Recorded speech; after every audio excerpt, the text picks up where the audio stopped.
శ్రీమాత్రే నమ. జయ గురు దత్తాత్రేయ నమ. ఈ వీడియోలో మనం రాహు కేతు గ్రహాల ప్రభావం వివిధ రాశుల వారి మీద ఏ విధంగా ఉండబోతుంది, కాలసర్ప దోషం వల్ల లాభం కలుగుతుందా లేదా నష్టం కలుగుతుందా అన్న విషయాన్ని ఈ వీడియోలో పరిశీలించే ప్రయత్నం చేద్దాం. రాహువు ఒక విధంగా ఆశకి కారణమవుతుంటాడు. భూలోకం మీద ఉన్నటువంటి సర్వ సౌఖ్యాల మీద తనకి ఆధిపత్యం ఉంటుంది.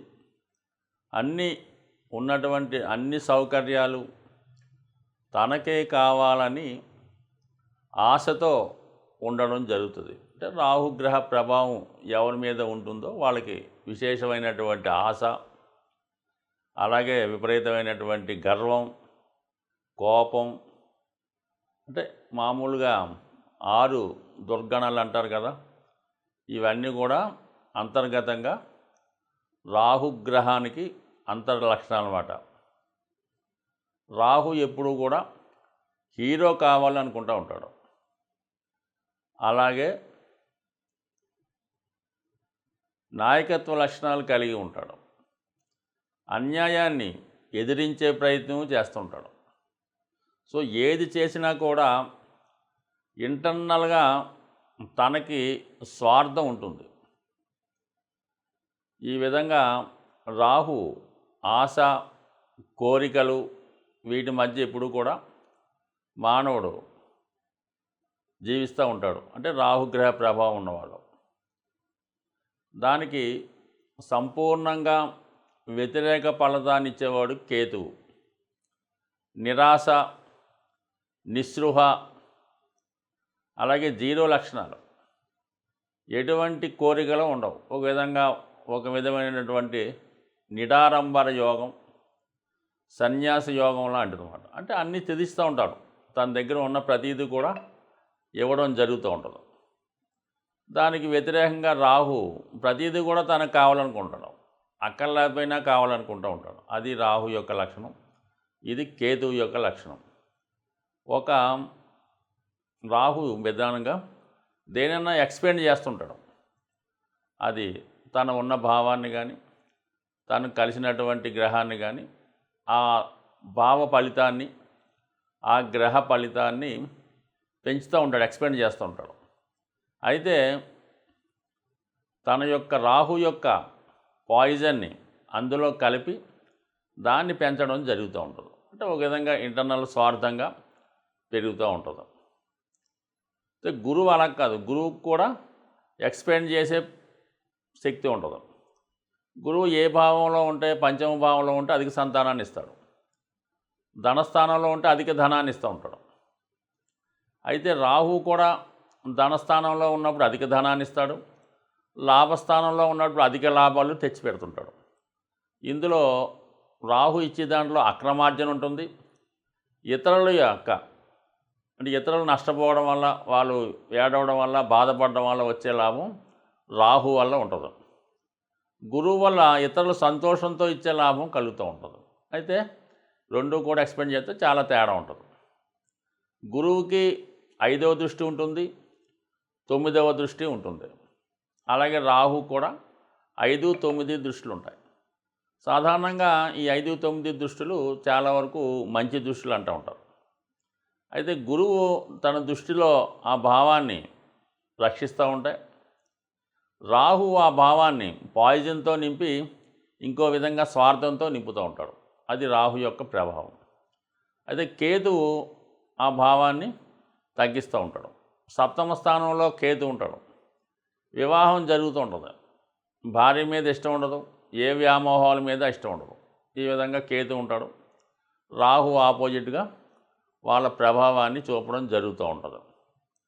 సో మరి ప్రస్తుతం ఈ రాహు కేతువుల సంచారం, రాహు మీనరాశిలో ఉంటూ గురువు యొక్క రాశిలో ఉండడం వల్ల, అలాగే ఎటువంటి గ్రహాలతో కూడా కలయిక లేదు రాహుకి.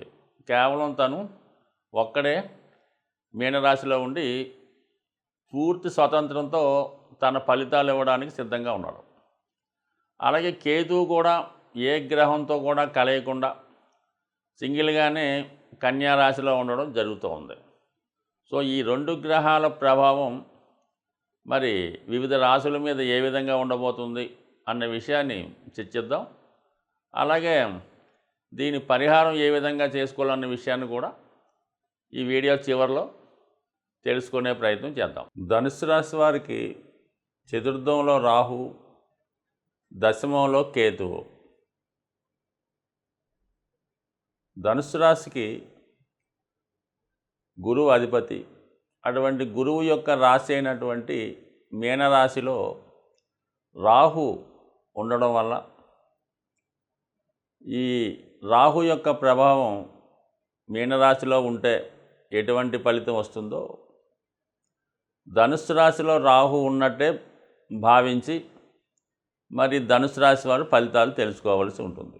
రాహు చాలా పవర్ఫుల్ ప్లానెట్ అన్నమాట. దానికి మల్టిపుల్గా ఎలా ఉంటుందంటే రాహు ఏ గ్రహంతో కలిస్తే ఆ ఫలితం, ఏ రాశిలో ఉంటే ఆ ఫలితం, ఎవరితో చూడబడితే ఆ ఫలితం, ఎవరిని చూస్తే ఆ ఫలితం, ఈ విధంగా మంచి బలమైనటువంటి ఛాయాగ్రహం అనుకుందాం.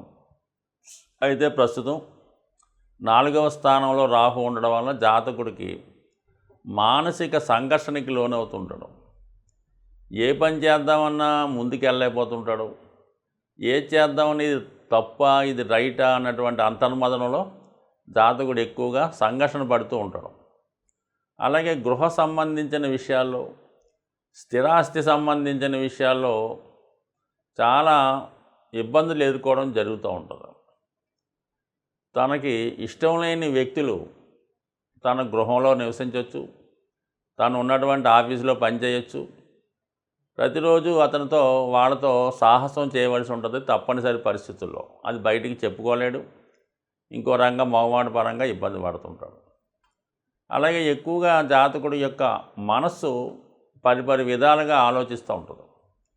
ఈ విధంగా జాతకుడు వ్యక్తిగతంగా ధనుసు రాశి వాడిది ఆధ్యాత్మిక భావం, రాహు పూర్తిగా వ్యతిరేక భావం. ఈ విధంగా ఇతరులతో కలిసి కొన్ని కార్యక్రమాలు చేయడం అనేది జాతకుడి యొక్క మనోభావానికి ఇబ్బంది కలుగుతూ ఉంటుంది. అయినప్పుడు కూడా జాగ్రత్తగా వెళ్తూ ఉంటాడు. 4, 8, 12 భావాల్ని రాహు యాక్టివేట్ చేయడం వల్ల ఈ సమయంలో జాతకుడు తన దగ్గర నుంచి ఏదో ఒక విలువైనటువంటి ఆర్టికల్లో, వస్తువో, స్థిరాస్తో ఏదో ఒకటి అమ్మే ప్రయత్నం చేయడం జరుగుతూ ఉంటుంది. సో ఈ విధంగా ఏదైనా అమ్మే ముందు 1-2 సార్లు ఆలోచించి నిర్ణయం తీసుకోవడం మంచిది. దాని తర్వాత మళ్ళా అటువంటిది పొందలేకపోతుంటారు. కానీ ఆలోచన ఈ విధంగా ఏదన్నా ఒక స్థిరాస్తి మీ పేరుతో ఉన్నా, మీకు ఒక స్థలం ఉన్నా, గృహం ఉన్నా, ఒక వాహనం ఉన్నా దాన్ని అమ్మే ఆలోచన ఎక్కువగా ఉంటుంది. ఒక విధంగా ఇరిటేషన్ వస్తుంది అన్నమాట. ఈ విధంగా దాన్ని ఆలోచించి నిర్ణయం తీసుకోండి. మళ్ళీ ఇది పోతే మాత్రం మళ్ళీ సంపాదించడం అన్నది కష్టం అనే నిర్ణయంకి రావడం మంచిది. అయితే ఒకవేళ ఏదన్నా వస్తువు, ఆస్తి అమ్మి ధనం వచ్చినా అది మీకు ఎందుకు కూడా కనబడదు. అది ఏమైందో కూడా అర్థం అవ్వదు. వచ్చింది వచ్చినట్టే వేస్ట్ అవుతుంటుంది. ఏదైనా అమ్మేమని పేరు మాత్రం మిగులుతుంది. ఏం చేసామంటే ఏం చెప్పలేము. అందుకని జాగ్రత్తగా నిర్ణయం తీసుకోండి. ఈ కేతువు దశమ స్థానంలో ఉన్నప్పుడు వృత్తి మీద ఎక్కువగా నిరాశ కలుగుతూ ఉంటుంది. ఏదో మీరు ఏ ఉద్యోగం చేయొచ్చు, వ్యాపారం చేయొచ్చు, స్వతంత్ర వృత్తిలో ఉండొచ్చు, దాని మీద మీకు శ్రద్ధ ఉండదు. ఏదో ఈజీగా మనం సంపాదించేద్దామని మనకు సంబంధం లేని వ్యవహారాల మీదకి మనసు మళ్ళుతూ ఉంటుంది.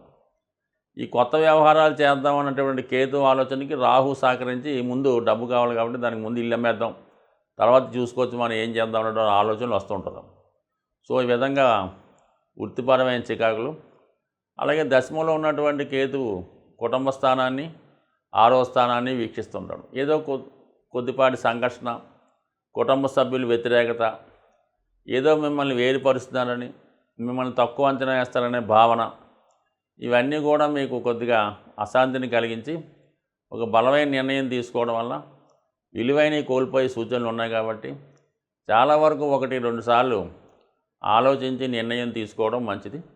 అయితే వృత్తిలో మీరు ఇంకా దాన్ని ఇంప్రూవ్ చేసుకునే ప్రయత్నం చేస్తే ఆధ్యాత్మిక మార్గంలో ఉన్న వాళ్ళకి ఖచ్చితంగా మాత్రం టెంపరరీగా కొంత ఇబ్బంది కలిగినప్పుడు కూడా మరి తొందరలోనే అది మీకు ఇంప్రూవ్మెంట్ అయ్యి మళ్ళా పాత పద్ధతిలో మీ యొక్క ఆదాయం గాడిలో పడుతుంది. తిరిగి మళ్ళీ పూర్వవైపు స్టార్ట్ అవుతుంటుంది. కాబట్టి సాధారణంగా ఈ ధనుసు రాశి వారికి ఎవరైతే స్వతంత్ర వృత్తి వ్యాపారం అటువంటి వాటిలో ఉంటారో వాళ్ళకి సహజంగా అప్ అండ్ డౌన్స్ కామన్గా వస్తుంటాయి. ఒక సంవత్సరంకి 6 నెలలు బాగుంటాయి, 6 నెలలు బాగున్నట్టు ఉంటుంది. సో ఈ విధంగా మరి కొంత తొందరపడకుండా జాగ్రత్తగా నిర్ణయాలు తీసుకుంటే అన్ని పరిస్థితులు చక్కబెట్టుకునే అవకాశం ఉంది.